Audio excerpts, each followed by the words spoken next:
The black tax is real. And it's quietly one of the biggest things standing between hardworking people in our culture and building the wealth that we deserve. I see clients making $150,000, $200,000, $250,000 and they're still broke. Not because they're bad with money, but because they're quietly funding 3 other households every single month.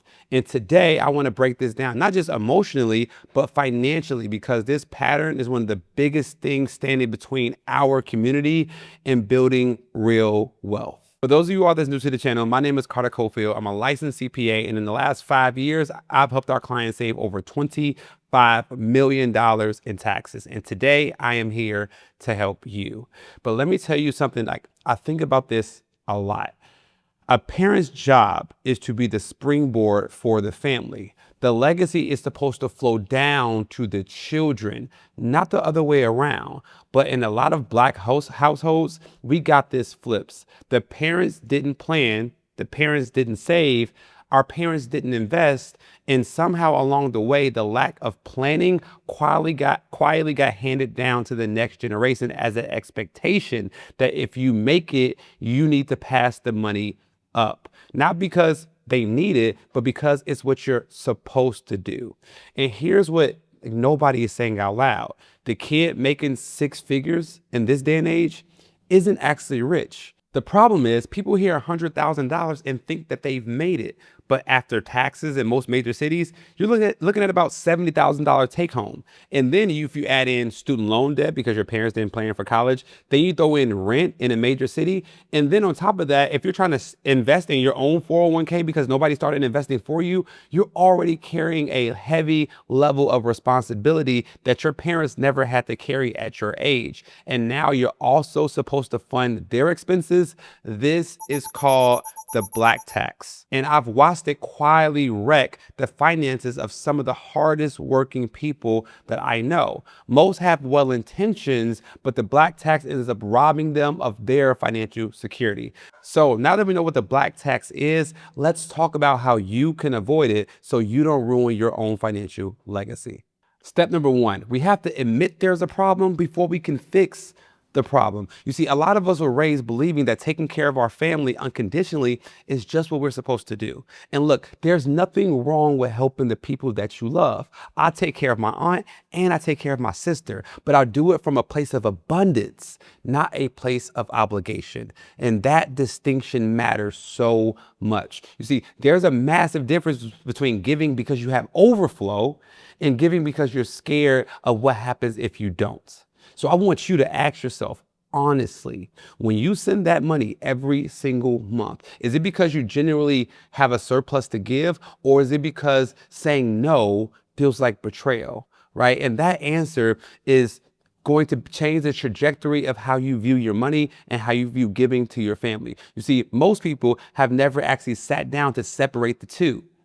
Now that you can name what's actually happening, let's talk about why this pattern is so financially expensive. And let's talk about real dollars, not just emotions. Which brings us to step number 2. And this is where I put my CPA hat on, okay? So think about this. If you're sending $500 a month to support a family member, that's $6,000 a year. If you put that same $6,000 in, let's call it a Roth IRA, earning 8% a year, which is S&P 500 average, over 20 years, you're talking about over $250,000 of wealth that will never be built because instead of investing that money, you're giving that money away. And like, guys, this is not a guilt trip. This is just math, right? I believe that you can't be what you can't see. So I'd rather show you the numbers now versus you never seeing them, not understanding the true cost. Because every dollar that leaves your hands to cover somebody else's lack of planning is a dollar that is not compounding for your future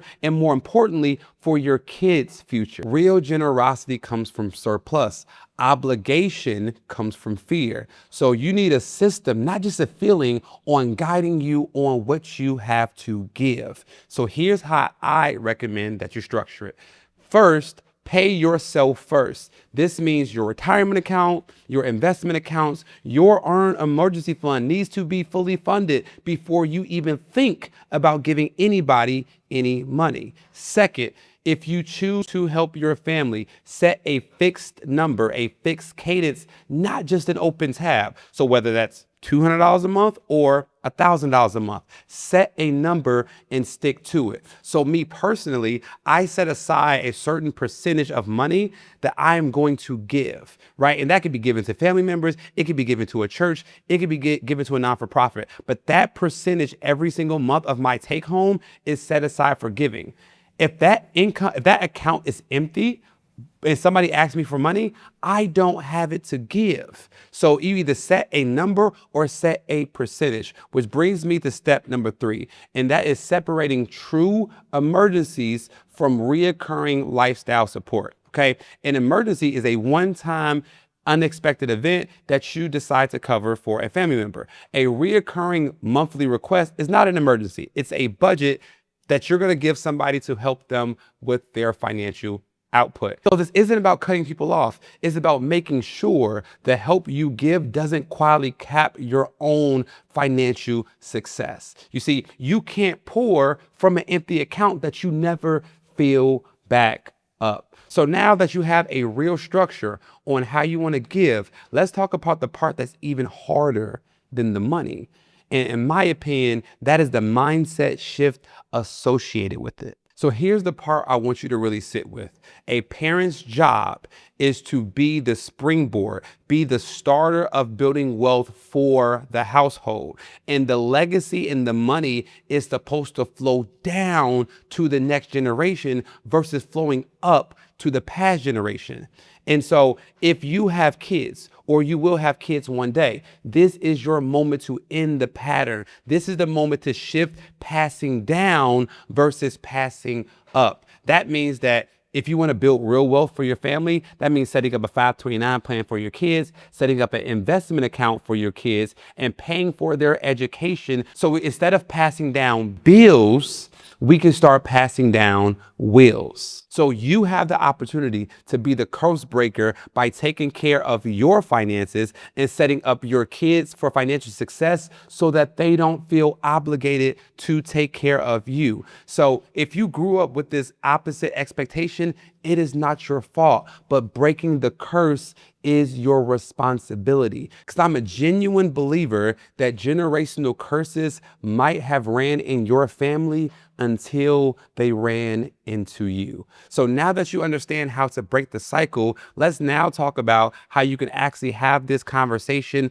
with the people in your life right now. So you don't have to make a dramatic announcement or cut anybody off from giving. You can start small. The next time a request comes in, pause before you respond. Ask yourself, do you have the surplus to give? Not do you have to give this money out of obligation? Because we want to operate from abundance, not fear. So instead of moving the money immediately, check your account, check your give account. And if you have the surplus to give, then give it. If you don't have the wherewithal and have the courage to let your family know that you cannot support them this time. And on top of it, let them know this is not a punishment, but you're simply building a plan on how much you have to give. And the way you can frame it is say, hey, I want to be able to help you long term. In order to help you long term, this amount is what I can consistently do. So that sentence does more for your relationship and your finances than just giving the money initially. If you're in a position where you never had a financial plan or you never had a proper way to plan for your money and for your own financial goals, this is exactly where we come in. We give you a money team, not just so you can set up your finances for yourself, but so you can know exactly how much you can give and how to properly plan for the next generation. And that is why having a financial team is so important, because it gives you an unbiased outlook on your finances. So again, if you're looking for a financial team to work with, click the link somewhere below in this video and we would love to help you. Because as a successful Black man that takes care of his family, this was one of the hardest things I ever had to deal with when it came to planning for my money. How do you take care of the people that you love without robbing yourself of financial freedom? So, as we round out this episode, I want you all to know the black tax is real and it's quietly one of the biggest things standing between hardworking people in our culture and building the wealth that we deserve. So, as a recap, how do we stop the black tax? Step number one, name the pattern. Knowing the difference between giving from abundance and giving from fear. Number two, understanding the real dollar costs, right, of unstructured giving versus having a plan on how much you can give. Step number three, build a actual system. Pay yourself first, set fixed numbers, and separate emergencies from lifestyle support. Step number four, make sure the wealth flows down to your children instead of flowing up to your parents so we can change the trajectory of our financial futures. Lastly, step number five, learn to have the conversation without guilt. Pause and plan before you react to someone's request. And guys, if you like today's episode, something that was more real and like something that our culture goes through, please comment on this video and let me know if you enjoyed it. I would love to do more real topics like this that could help you truly understand how not just to fix your finances, but how to change the financial trajectory of your family. Until then, I'll see you on next time's episode. Peace.